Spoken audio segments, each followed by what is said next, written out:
প্রিয় দিনী ভাই ও বোনেরা, দেখা যায় আমাদের মধ্যে এমন অনেক মানুষ আছে যারা সেহরিতে ওঠে না, সেহরি খায় না, কিন্তু রোজা থাকে।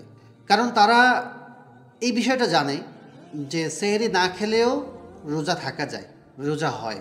এই মাসআলাটা যদিও ঠিক আছে, আপনি সেহরি না খেলেও রোজা হবে, কিন্তু সেহরি খাওয়ার যে বিশাল বড় একটা ফাজাইল, একটা বিশাল বড় ফজিলত, এবং সেহরি খাওয়া যে একটা গুরুত্বপূর্ণ সুন্নত, এই সুন্নত যে মিস হচ্ছে, আপনি যে সুন্নতের খিলাফ চলছেন, এই বোধোদয় যদি না হয় তাহলে কিন্তু এটা লং টার্মে আমাদের ভিতরে একটা খারাপ অভ্যাস তৈরি করবে। আপনি সেহরি খাচ্ছেন না, তার মানে আপনার দেখা দেখি আরও কিছু মানুষ সে সেহরি না খেতে অভ্যস্ত হবে। আর আপনি যদি নিয়মিত সেহরি খান তাহলে কিছু মানুষ আপনাকে দেখে সেহরি খেতেই অভ্যস্ত হবে।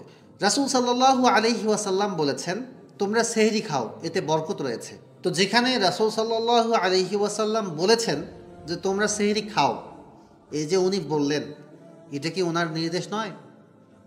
নিঃসন্দেহে এটা ওনার নির্দেশ, তোমরা সেহরি খাও। আল্লাহর নবী আপনাকে বলছেন সেহরি খাও, আর আপনি বলছেন যে না, আমি সেহরি খাবো না, সেহরি না খেলেও রোজা হয়, আমি না খেয়েই রোজা থাকবো। একটু অলসতার কারণে, বা একটু অনেকের আছে যে গ্যাসের প্রবলেম হয়, নানান সমস্যা আছে, তো সেক্ষেত্রে তো সমাধানও আছে। তো আপনার সমস্যা নিয়ে আগানো উচিত নয়, আসলে সমাধান নিয়ে আগানো উচিত। তো যদি এই ধরনের কোনো সমস্যা হয়, আপনি সেক্ষেত্রে একটু ওষুধ খেতে পারেন। গ্যাসের সমস্যা হলে ওষুধ খেতে পারেন, এতে করে আপনার সমাধান হবে।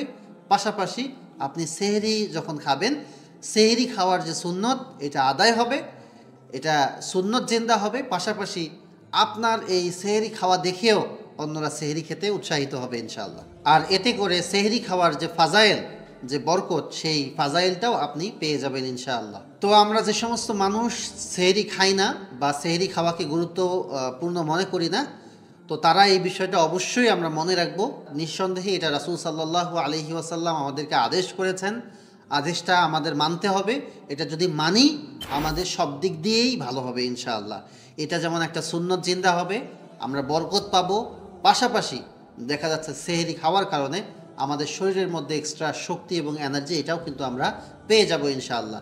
তো আসুন আমরা প্রতিনিয়ত সেহরি খাই এবং সেহরি খাওয়ার সুন্নতটা আদায় করি। সেহরির সময় শুধু সেহরি নয়, আপনি যদি সেই সময় ঘুম থেকে জাগেন এবং ফ্রেশ হন, তাহলে কিন্তু আপনি তাহাজ্জুদ নামাজ পড়ারও সুযোগটা পেয়ে যাচ্ছেন।